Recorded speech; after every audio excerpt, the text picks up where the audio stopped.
Welcome back everyone to my Let's Play of Final Fantasy 1 for the Nintendo Entertainment System, played on the Wii Virtual Console. Unfortunately, when I went back to record audio for this episode, it was all fuzzy, or it was blinking. I don't know what happened. It came out good when I recorded it, but when I cut out the excess battles and stuff in Movie Maker and then saved that file, for some reason I guess it corrupted it, so I had to go back and make redo this through an emulator. So the stats gonna look a little bit different from this one and then for in the future episodes, but this is the only episode that I had to like re-record, so.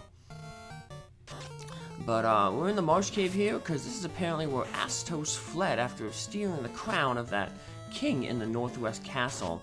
It's a very annoying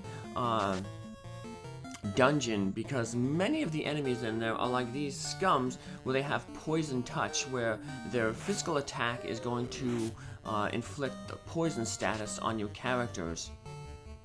So that's why it's important to have a whole bunch of pure potions.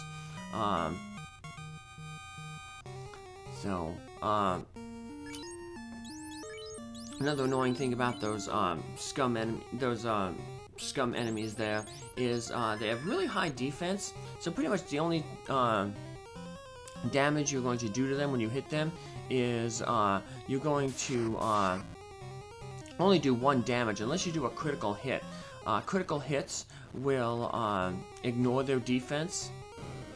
So I basically had everybody concentrate on attacking one of them, while Milo took out the other ones, 3, with his level 1 fire spell. So,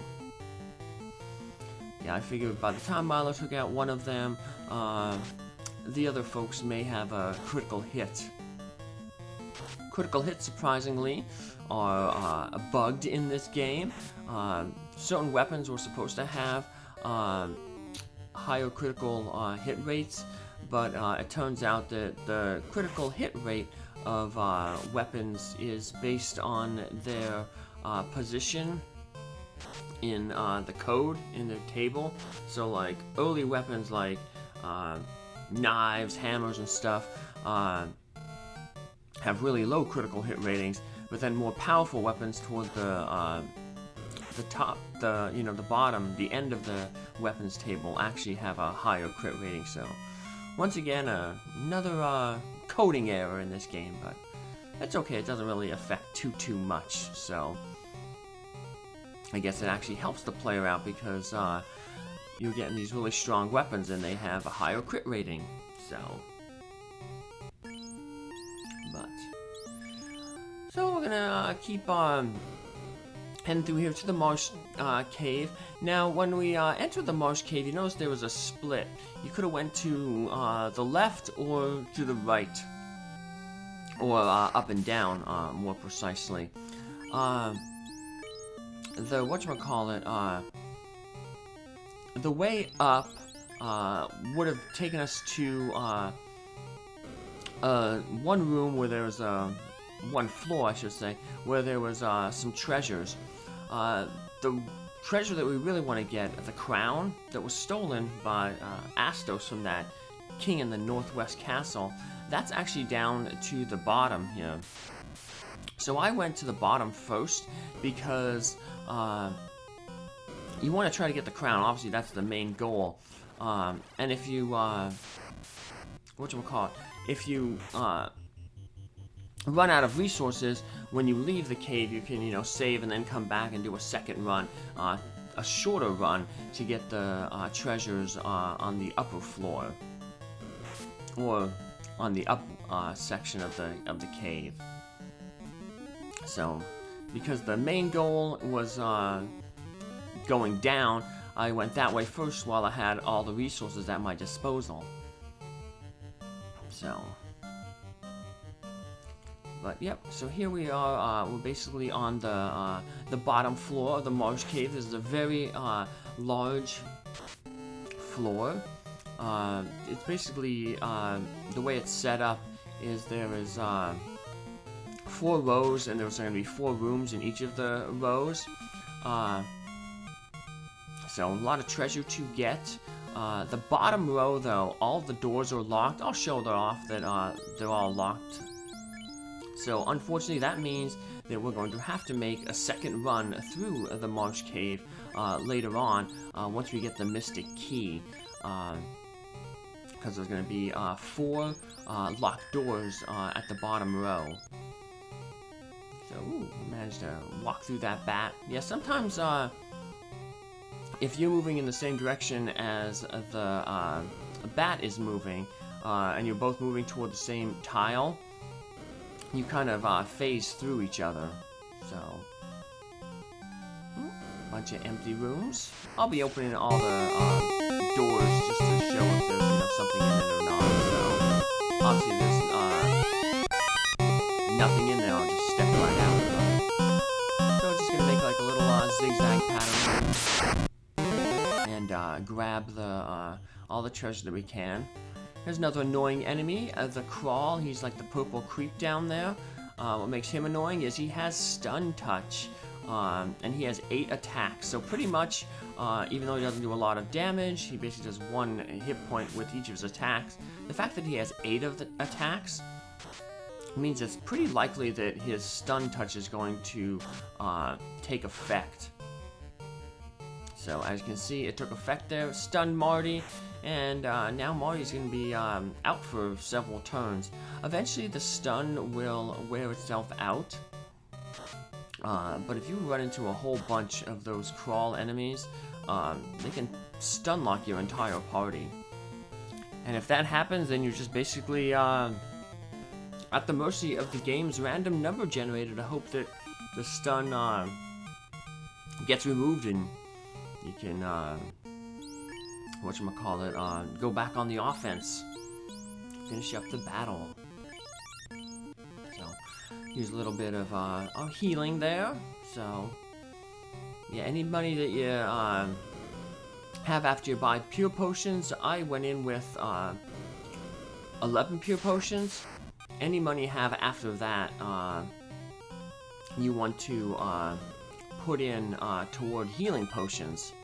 So because Fibbs and Marty's spell charges, their spell charges for cure spells ain't gonna be enough to get through this entire cave. So we got a whole bunch of enemies here. Those arachnids and the scum there, the yellow guy at the bottom, all have that poison touch. Mucks, even though they look like they're scums, what's good about the mucks is, 1, they don't have poison touch, and 2, they don't have that really high defense. So you can actually hit them with your physical attacks and deal decent damage to them. So you don't necessarily have to rely on Milo's black magic spells to eliminate them. So, copper bracelet. Unfortunately, we have enough of them, so that'll be a good 500 gold. We can sell it. So on the last row of doors that we can actually open. So when we enter here, this room looks pretty important there. That's because it is where the crown is. The tile in front of the treasure chest here, it's an ambush tile. And it's guaranteed to have wizards in there. It can be anywhere between 2 and 4 wizards. So, even though they're called wizards, the interesting thing is they do not cast any spells. They just physically attack you. But they have a pretty powerful physical attack, so you want to try to get rid of them as soon as possible. Luckily, they're weak to lightning, so you can use Milo's Lightning 2 spell to pretty much do a good bit of damage to them.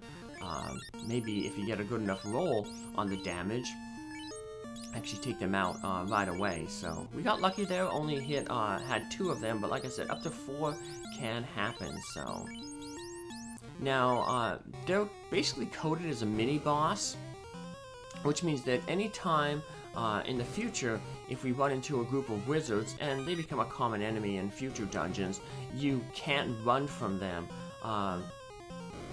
Enemies that are basically serve as mini-bosses in this game, they have a flag saying that you can't run from them. So even when they're not in a mini-boss position, just like a random normal encounter, be it in the overworld or in a dungeon, you won't be able to run from them. So yeah, wizards, from now on, we have to fight them. So got some annoying werewolves here with the poison touch. So now that we've taken out the wizards and gotten that crown, we can be a little bit more liberal with the use of our spells. So you know, if I have a big group of enemies there, I'm not gonna hold back on using one of my level 2 spells. So here's the bottom row.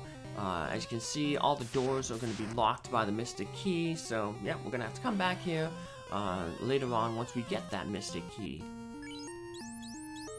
So, we got poison again. Boo.